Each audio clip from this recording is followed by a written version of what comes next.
Hi my dear friends, my dear champs, all geared up for learning. Today we are going to study about trigonometric ratios. After discussion on first chapter on real numbers and Euclid's division lemma, applications of Euclid's division lemma, how to prove root 2, root 5 as irrational, we now move to our next session on trigonometry. A very important topic, hence the only way of learning it is starting it early. Okay, now students all the time come to me and ask, what is the importance or what is the learning that we get from trigonometry? Why is it that we have to study trigonometry? What is its application in real life? Okay, so my dear friends, all I would like to say is that the application of trigonometry or the beauty of trigonometry is just not limited to you taking up science in 11th and 12th. It is around you everywhere.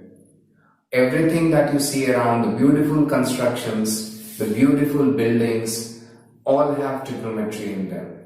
Trigonometry is so wonderful that if you are standing at a place and if you have to calculate the height of an aeroplane at the top, by knowing just the angle of your eyes with respect to that of the vision of the aeroplane, you will be able to calculate the distance from yourselves to the aeroplane, also the height of the aeroplane. Okay, there could be other examples wherein you are at the top of a building and you are seeing a person at a distance and you want to know how far he or she is from your building. You can do that as well. Okay, right from your radars to your ships, the lighthouses, all of them use this wonderful concept of trigonometry. Okay, so we'll start with the concepts and basics of trigonometry today. Now, for trigonometry, to understand trigonometry, let us first take a right angle triangle. Okay, let us name it A, B, and C. Okay, so we all know what a right angle triangle is. Just in case if we don't, a right angle triangle is a triangle which has one of its angle as 90 degree. Okay, so trigonometry for us at this moment is possible, okay, in class 10 only when we have a right angle triangle. Okay, now in a right angle triangle, let us say this angle is 90 degree. Okay, and we are left with angle A and angle C. Okay, let us say that angle C, I am denoting it by Greek alphabet theta. Okay, so this is theta. How do we write it? You can put a line here, and this is your theta. Okay, so this theta represents the angle C. Okay, similarly 90 minus theta will be angle A. Now in trigonometry today, we will learn about trigonometric ratios. There are in principle 3 ratios and 3 reciprocals. So in total 6 ratios we will be seeing today. Okay, so we'll start with the first ratio. But before that, if this is the right angle triangle, okay, this is your perpendicular, this is your base, okay, and this is your hypotenuse. Okay, perpendicular, base, and hypotenuse. So what I will do to ease the terminology and your learning, what I will do is, if this is an angle, okay, the side opposite to the angle, I will write it as opposite. Okay, the side which is near this angle, I'll write it as adjacent. Okay, so side opposite to this angle theta is opposite, and side near or adjacent, I will call it adjacent. Okay, and this guy here we know is the hypotenuse. Okay, so my bad.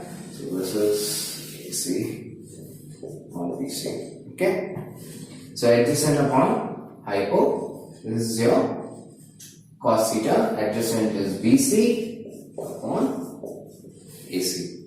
Okay.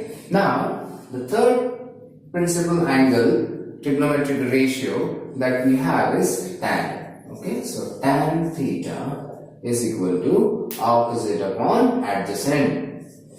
Opposite upon adjacent. So this is AB upon BC. Okay. The other way of looking at it is tan theta is also equal to sine theta upon cos theta, because if you look at it, sine theta is opposite upon hypo, cos is adjacent upon hypo. If you take the ratio here, okay, hypo get cancelled, so you have opposite upon adjacent. So this guy is also sine theta upon cos theta.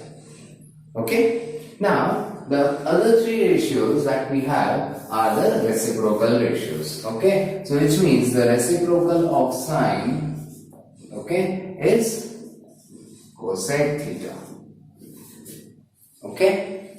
So cosec theta is equal to hypotenuse upon opposite.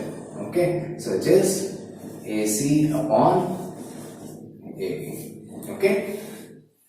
The reciprocal of cos is sec theta is hypotenuse upon adjacent. Okay, so this is AC by BC.